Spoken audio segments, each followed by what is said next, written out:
그날은 평범한 아침이었습니다. 73세인 저는 늘 하던 대로 아침 7시에 일어나 간단한 스트레칭을 하고 혈압약을 복용한 후 아침 식사를 준비했습니다. 하지만 그날 아침 식탁 위에 올린 음식들이 제 인생을 완전히 바꿔놓을 줄은 꿈에도 몰랐습니다. 달콤한 단무지 한 접시, 짭조름한 젓갈류, 그리고 부드러운 흰 식빵에 잼을 발라 먹던 그 순간까지만 해도 저는 건강한 노후를 보내고 있다고 확신했거든요. 그런데 식사를 마친 지 1시간도 채 되지 않아 갑작스럽게 어지러움이 몰려왔습니다. 눈앞이 흐려지고 손끝이 저리더니 온몸에 식은 땀이 흘렀습니다. 황급히 혈당을 재어보니 300을 넘나들고 있었습니다. 30년 넘게 당뇨와 고혈압을 관리해왔던 제가 왜 갑자기 이런 상황에 처했을까요? 그날 응급실에서 받은 의사의 충격적인 한마디가 아직도 귀에 생생합니다.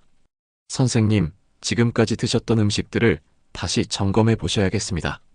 당뇨와 고혈압 환자에게는 독이나 다름없는 음식들을 매일 드시고 계셨네요. 저는 김영철, 올해 75세에 은퇴한 내과 의사입니다. 40년간 수천 명의 당뇨와 고혈압 환자들을 진료해왔지만 정작 제 자신의 건강관리에서는 큰 실수를 하고 있었습니다. 의사라는 직업에 대한 자만심 때문인지 아니면 너무 바쁜 일상에 치여 제 몸의 신호를 무시했던 것인지 모르겠습니다. 하지만 그날의 경험은 제게 깨달음을 주었습니다. 당뇨와 고혈압 환자들이 절대 먹어서는 안 될 음식들이 바로 우리 식탁 위에 너무나 자연스럽게 올라와 있다는 사실을요. 혹시 여러분도 매일 아침 식탁에서 이런 생각을 해보신 적 있으신가요? 이 정도는 괜찮겠지. 조금만 먹으면 되겠지. 평생 이렇게 먹어왔는데 뭔 문제가 있겠어? 라고 말입니다. 저도 정확히 그랬습니다. 하지만 지금 여러분께 고백합니다. 당뇨와 고혈압 환자에게는 이 정도는 괜찮다는 음식이 존재하지 않습니다. 특히 오늘 제가 말씀드릴 5가지 음식은 여러분의 혈당과 혈압을 하루아침에 위험 수준으로 끌어올릴 수 있는 진짜 위험한 음식들입니다. 지금부터 제가 들려드릴 이야기는 단순한 의학 정보가 아닙니다. 40년간 환자들을 만나며 직접 목격한 생생한 현실이자 제 자신이 몸소 겪은 뼈아픈 경험담입니다. 이 영상을 끝까지 시청하신다면 여러분은 왜 혈당 조절이 안 되고 혈압이 계속 오르내리는지, 그리고 어떤 음식들이 여러분의 건강을 조용히 갉아먹고 있는지를 정확히 알게 될 것입니다. 더 중요한 것은 내일부터 당장 실천할 수 있는 구체적인 해결책도 함께 제시해드린다는 점입니다. 만약 지금 이 순간에도 혈당 수치가 불안정하거나 혈압약을 먹어도 수치가 잘 조절되지 않아 고민이신 분들이라면 오늘 이 영상이 여러분의 건강한 노후를 위한 중요한 전환점이 될 수 있습니다. 그리고 혹시 주변에 당뇨나 고혈압으로 고생하시는 가족이나 지인이 계시다면 이 영상을 꼭 공유해 주시기 바랍니다. 한 사람의 생명을 구할 수도 있는 소중한 정보이니까요. 먼저 제가 그날 응급실에서 깨달은 첫 번째 충격적인 사실부터 말씀드리겠습니다. 바로 우리가 건강식품이라고 생각하며 매일 먹고 있는 음식들 중 상당수가 당뇨와 고혈압 환자에게는 시한폭탄과 같다는 것입니다. 응급실에서 의식을 되찾은 후 담당 의사가 제게 물었습니다. 오늘 아침에 뭘 드셨나요? 저는 자신 있게 대답했습니다. 평상시와 똑같이 건강하게 먹었습니다. 흰 식빵에 잼, 단무지, 젓갈, 그리고 과일까지요. 그때 의사의 표정이 심각해지는 것을 보았습니다. 선생님, 지금 말씀하신 음식들이 모두 당뇨와 고혈압 환자에게는 위험한 음식들입니다. 특히 아침 공복에 이런 음식들을 드시면 혈당이 급격히 오를 수밖에 없어요. 그 순간 저는 40년간 환자들에게 짜고 단 음식을 피하세요라고 말해왔으면서도 정작 제 자신은 그 기준이 얼마나 모호했는지를 깨달았습니다. 여러분, 혹시 건강한 식단이라는 말을 들을 때 어떤 음식들을 떠올리시나요? 아마 현미밥, 채소, 생선 같은 것들을 생각하실 겁니다. 맞습니다. 하지만 더 중요한 것은 무엇을 먹어야 하는지보다 무엇을 절대 먹어서는 안 되는지를 정확히 아는 것입니다. 왜냐하면 당뇨와 고혈압은 좋은 음식 하나를 추가하는 것보다 나쁜 음식 하나를 빼는 것이 훨씬 더 큰 효과를 보이는 질환이기 때문입니다. 제가 40년 동안 진료실에서 만난 환자들 중에서 가장 안타까웠던 분이 계십니다.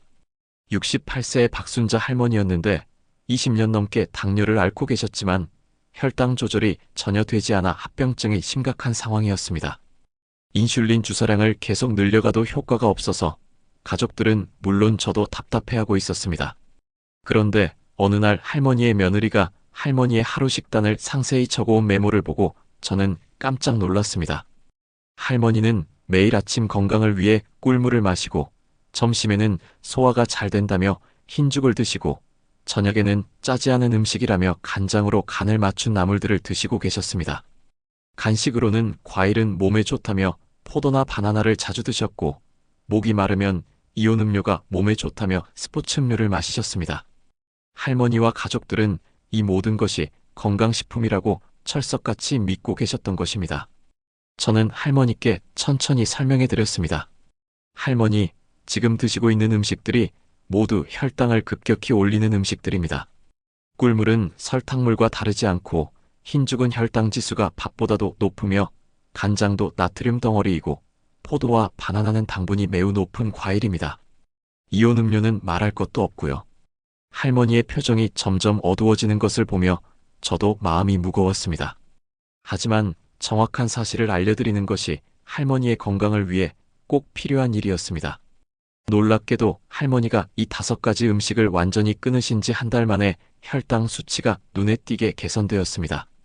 3개월 후에는 인슐린 용량을 절반으로 줄일 수 있었고 6개월 후에는 당화혈색소가 정상 범위에 들어왔습니다. 할머니는 눈물을 글썽이며 말씀하셨습니다. 선생님, 저는 20년 동안 건강에 좋다고 믿고 먹었던 음식들이 저를 병들게 하고 있었다니요? 진작 알았더라면 이렇게 고생하지 않았을 텐데요. 이 경험을 통해 저는 깨달았습니다. 당뇨와 고혈압 환자들이 정말로 필요한 것은 복잡한 영양학 이론이 아니라 명확하고 구체적인 금기 음식 목록이라는 것을요. 그래서 오늘 여러분께는 제가 40년간의 임상 경험과 개인적인 경험을 바탕으로 정리한 절대 먹어서는 안 될 5가지 음식을 말씀드리려고 합니다. 하지만 그 전에 먼저 알아두셔야 할 중요한 사실이 있습니다. 당뇨와 고혈압은 단순히 혈당과 혈압 수치만의 문제가 아니라는 것입니다. 이 두 질환은 우리 몸의 혈관계 전체에 영향을 미치는 전신 질환입니다. 혈당이 높으면 혈관벽이 손상되고 혈압이 높으면 혈관에 지속적인 압력이 가해져서 결국 심장병, 뇌졸중, 심부전, 실명 등의 치명적인 합병증으로 이어질 수 있습니다. 특히 중요한 것은 이 두 질환이 서로 밀접한 관련이 있다는 점입니다. 당뇨 환자의 80% 이상이 고혈압을 함께 앓고 있으며 고혈압 환자 중 상당수가 당뇨 전 단계나 당뇨를 동반하고 있습니다. 따라서 한 질환만 관리해서는 안 되고 두 질환을 동시에 고려한 식단 관리가 필수적입니다. 그렇다면 이제 본격적으로 당뇨와 고혈압 환자가 절대 먹어서는 안 될 5가지 음식에 대해 말씀드리겠습니다. 첫 번째는 여러분도 충분히 예상하셨을 만한 음식입니다. 바로 모든 형태의 단순당과 정제 탄수화물입니다. 여기에는 설탕, 꿀, 물엿, 조청, 흰쌀밥, 흰빵, 떡, 과자류가 모두 포함됩니다. 많은 분들이 설탕은 안 먹지만 꿀은 천연이니까 괜찮겠지라고 생각하시는데 이는 완전히 잘못된 생각입니다. 우리 몸에서는 설탕이든 꿀이든 똑같이 포도당으로 분해되어 혈당을 급격히 올립니다. 오히려 꿀은 설탕보다 흡수가 더 빨라서 혈당 스파이크를 더 심하게 일으킬 수 있습니다. 제가 응급실에 실려간 날 아침에 먹었던 잼 바른 식빵이 바로 이런 단순당과 정제 탄수화물의 조합이었습니다. 흰쌀밥과 흰빵도 마찬가지입니다. 정제 과정에서 섬유질과 영양소는 모두 제거되고 순수한 전분만 남아있어서 먹자마자 혈당이 급격히 올라갑니다. 혈당 지수로 따지면 흰쌀밥은 87, 흰빵은 95로 설탕의 혈당 지수 65보다도 높습니다. 이는 밥 한 공기나 식빵 2조각이 설탕 덩어리를 먹는 것과 다르지 않다는 의미입니다. 특히 아침 공복에 이런 음식들을 먹으면 더욱 위험합니다. 밤새 공복 상태였던 우리 몸은 아침에 들어오는 첫 번째 음식에 매우 민감하게 반응합니다. 이때 단순당이나 정제 탄수화물이 들어오면 혈당이 롤러코스터처럼 급격히 올라갔다가 떨어지면서 하루 종일 혈당 조절이 어려워집니다. 제 환자 중에 72세의 김철수 어르신이 계셨는데 매일 아침 흰죽에 설탕을 넣어 드시는 것이 유일한 낙이라고 하셨습니다. 죽은 소화도 잘 되고 부드러워서 좋다며 하루도 빠짐없이 드셨는데 혈당이 300대를 넘나들어도 그 원인을 모르고 계셨습니다. 흰죽은 쌀을 오래 끓여서 전분이 완전히 분해된 상태라 흰쌀밥보다도 혈당을 더 빨리, 더 높게 올립니다. 거기에 설탕까지 넣으시니 혈당이 조절될 리가 없었던 것입니다. 어르신께 현미죽으로 바꾸고 설탕 대신 견과류를 넣어서 드시라고 권해드렸더니 한 달 만에 혈당이 눈에 띄게 안정되었습니다. 처음에는 맛이 없다고 투덜거리셨지만 몸이 가벼워지고 하루 종일 기운이 넘치는 것을 느끼신 후로는 이제야 제대로 된 음식을 먹는 것 같다고 만족해 하셨습니다. 두 번째로 절대 먹어서는 안 될 음식은 모든 형태의 가공육과 절임류입니다. 여기에는 소시지, 햄, 베이컨, 젓갈류, 장아찌, 김치, 단무지가 포함됩니다. 이 음식들의 공통점은 나트륨 함량이 극도로 높다는 것입니다. 나트륨은 고혈압의 직접적인 원인이 될 뿐만 아니라 당뇨 환자의 신장에도 치명적인 손상을 줄 수 있습니다. 많은 분들이 김치는 한국 사람의 영혼의 음식인데 어떻게 먹지 말라는 거냐고 반문하십니다. 물론 김치의 유산균과 섬유질은 건강에 도움이 됩니다. 하지만 당뇨와 고혈압 환자에게는 김치의 높은 나트륨 함량이 주는 위험이 유산균의 이익보다 훨씬 큽니다. 배추김치 백지에는 나트륨이 약 600mg 들어있는데 이는 하루 권장량의 30%에 해당합니다. 김치 한 젓가락만 먹어도 나트륨 과다 섭취가 시작되는 것입니다. 더 심각한 것은 가공육류입니다. 소시지나 햄 같은 가공육에는 나트륨뿐만 아니라 아질산 나트륨, 인산 나트륨 같은 각종 첨가물들이 들어있어서 혈관 건강을 더욱 악화시킵니다. 또한 가공 과정에서 생성되는 AGEs 최종당화산물은 당뇨 환자의 혈관벽에 축적되어 합병증을 가속화시킵니다. 제가 진료했던 69세의 이명숙 할머니는 매일 아침 햄을 구워서 드시는 것이 습관이었습니다. 고기를 먹어야 힘이 나고 단백질도 보충된다는 생각에서였죠. 하지만 할머니의 혈압은 약을 먹어도 16만 100을 넘나들었고 발목이 자주 붓고 숨이 차다고 호소하셨습니다. 혈압약을 바꿔봐도 효과가 없어서 검사를 해보니 신장 기능이 상당히 떨어져 있었습니다. 할머니께 햄 대신 삶은 달걀이나 두부로 단백질을 보충하시라고 권했더니 처음에는 맛이 없어서 어떻게 먹느냐고 하셨습니다. 하지만 가족들의 설득으로 시도해 보신 지 2주 만에 발목 부종이 눈에 띄게 줄어들었고 한 달 후에는 혈압이 14,085까지 떨어졌습니다. 3개월 후 재검사에서는 신장 기능도 개선되었습니다. 할머니는 이제야 내 몸이 얼마나 염분에 시달리고 있었는지 알겠다며 후회하셨습니다. 나트륨이 우리 몸에 미치는 영향을 정확히 이해하시는 것이 중요합니다. 나트륨을 과다 섭취하면 우리 몸은 삼투압 균형을 맞추기 위해 더 많은 수분을 혈관 내에 보유하게 됩니다. 이로 인해 혈액량이 증가하고 혈압이 올라갑니다. 또한 나트륨은 혈관벽을 경직시켜서 혈관의 탄력성을 떨어뜨리고 신장에서 나트륨을 배출하는 과정에서 신장에 과도한 부담을 줍니다. 특히 당뇨 환자의 경우 이미 높은 혈당으로 인해 혈관벽이 손상된 상태인데 여기에 고나트륨 식품까지 더해지면 혈관 손상이 가속화됩니다. 이는 당뇨의 3대 합병증인 당뇨병성 신증, 망막병증, 신경병증을 모두 악화시키는 주요 원인이 됩니다. 세 번째로 절대 피해야 할 음식은 모든 종류의 단 음료와 알코올입니다. 여기에는 탄산음료, 과일주스, 이온음료, 커피음료, 그리고 맥주, 소주, 와인이 모두 포함됩니다.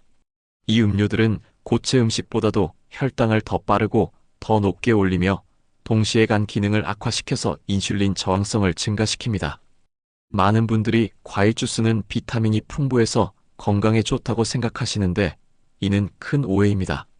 과일을 그대로 먹을 때는 섬유질이 당분의 흡수를 늦춰주지만 주스로 만들면 섬유질은 제거되고 당분만 농축됩니다.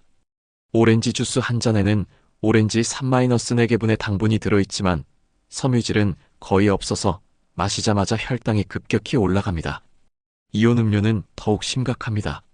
전해질 보충이라는 명목으로 판매되지만 실제로는 설탕 덩어리나 다름없습니다. 시중에 판매되는 이온 음료 500ml에는 각설탕 7-8개분의 설탕이 들어있습니다.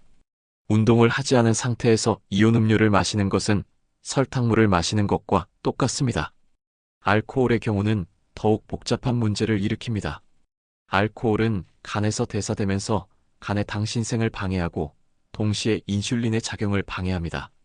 따라서 당뇨 환자가 알코올을 섭취하면 혈당 조절이 극도로 어려워집니다. 또한 알코올은 혈압을 일시적으로 낮췄다가 이후에 더 높게 올리는 리바운드 효과를 보이므로 고혈압 환자에게도 매우 위험합니다. 제가 기억하는 가장 안타까운 사례는 65세의 박영수 어르신이었습니다. 어르신은 매일 저녁 건강을 위해 포도주스 한 잔과 소주 한 잔을 드시는 것이 유일한 낙이라고 하셨습니다.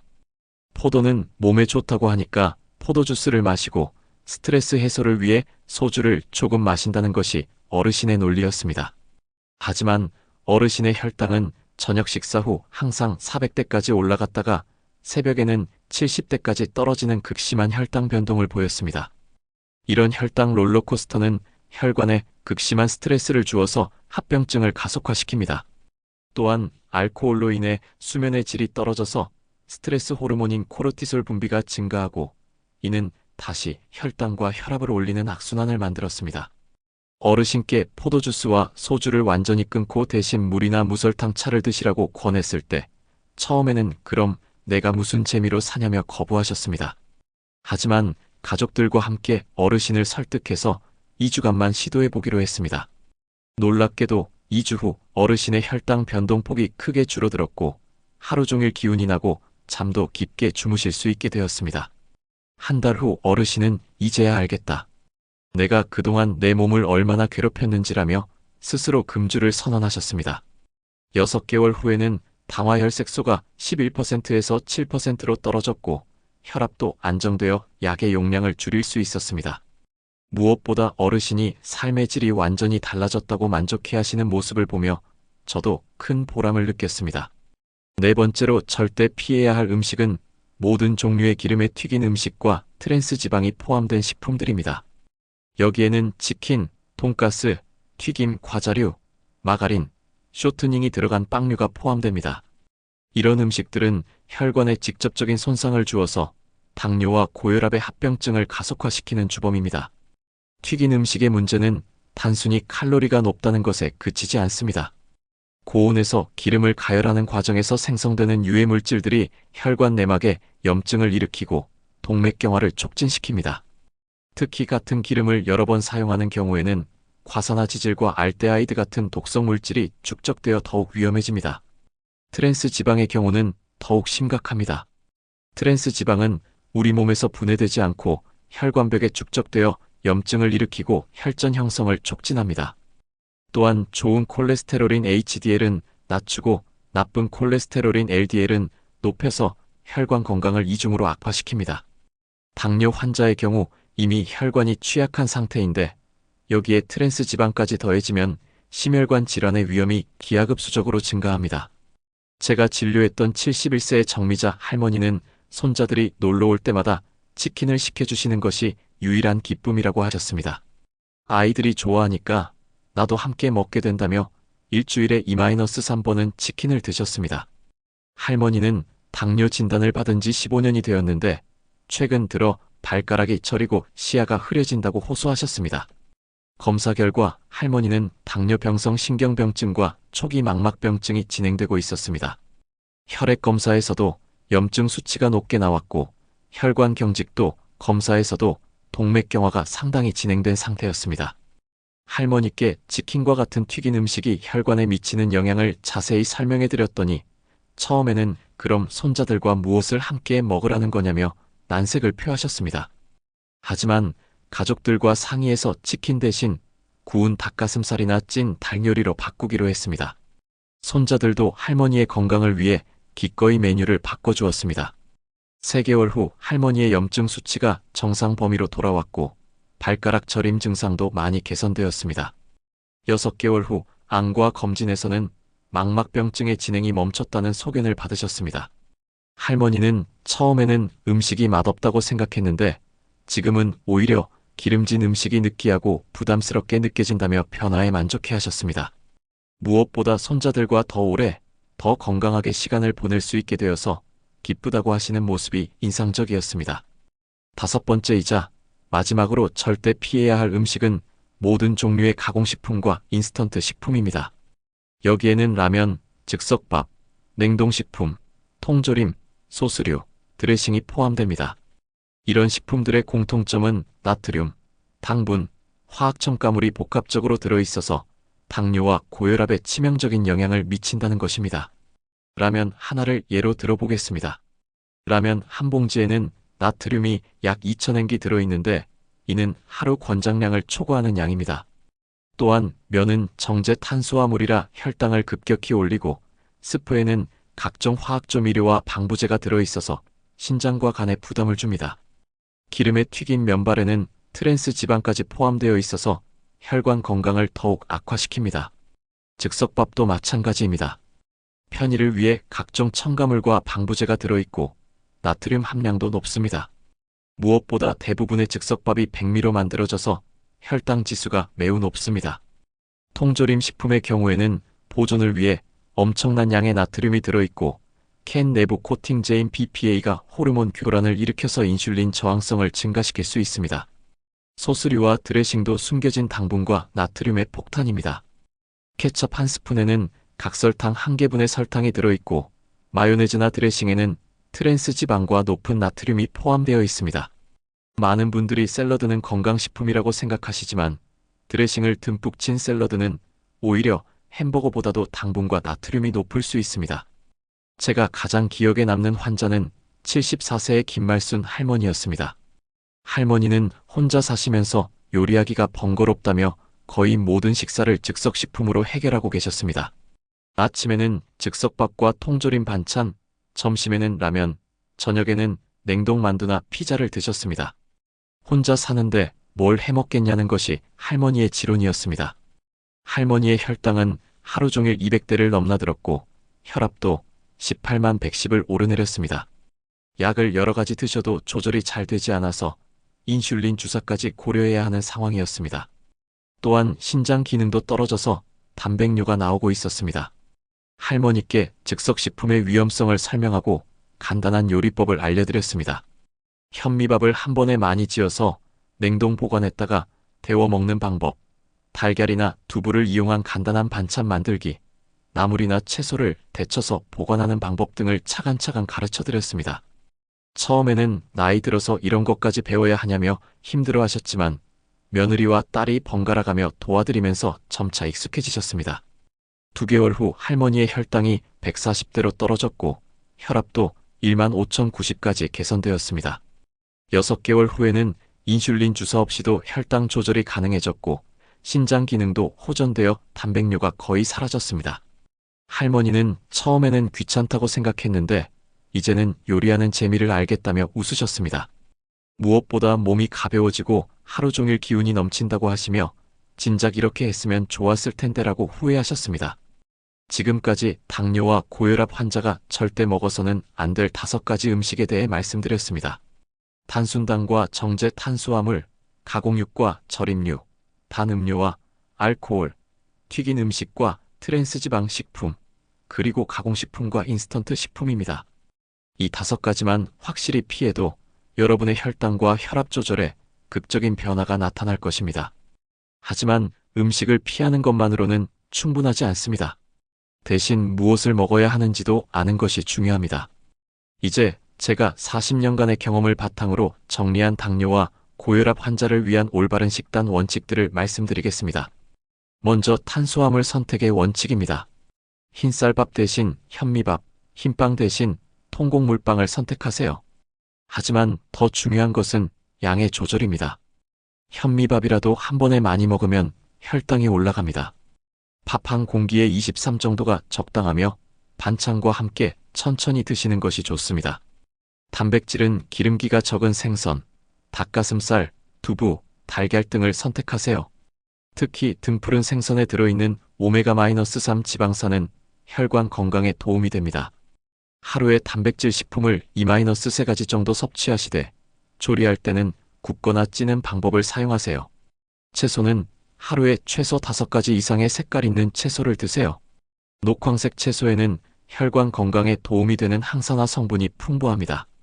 다만 당근, 옥수수, 감자처럼 당분이 높은 채소는 양을 조절해서 드시기 바랍니다. 과일의 경우에는 하루에 1개 정도만 드시되 혈당 지수가 낮은 과일을 선택하세요. 사과, 배, 딸기, 블루베리 등이 좋습니다.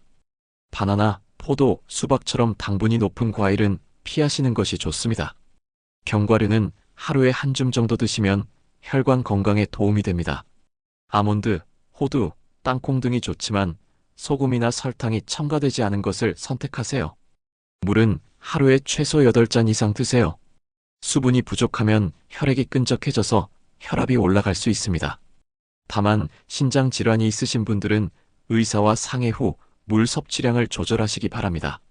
식사 시간과 횟수도 중요합니다. 하루 3끼를 규칙적으로 드시되 과식하지 마세요. 한 번에 많이 먹으면 혈당이 급격히 올라갑니다. 대신 조금씩 자주 먹는 것이 혈당 조절에 도움이 됩니다. 식사 순서도 혈당 조절에 영향을 미칩니다. 채소와 단백질 반찬을 먼저 먹고 탄수화물은 나중에 드세요. 이렇게 하면 혈당 상승이 완만해집니다. 조리 방법도 중요합니다. 튀기기보다는 굽기, 찌기, 삶기를 선택하세요. 간을 할 때는 소금 대신 다양한 향신료와 허브를 사용하면 나트륨 섭취를 줄이면서도 맛있게 요리할 수 있습니다. 식품 라벨을 읽는 습관도 기르세요. 당분, 나트륨, 트랜스 지방 함량을 확인하고 선택하는 것이 중요합니다. 성분표에서 설탕이 첫 번째로 나오는 제품은 피하세요. 외식을 할 때도 주의가 필요합니다.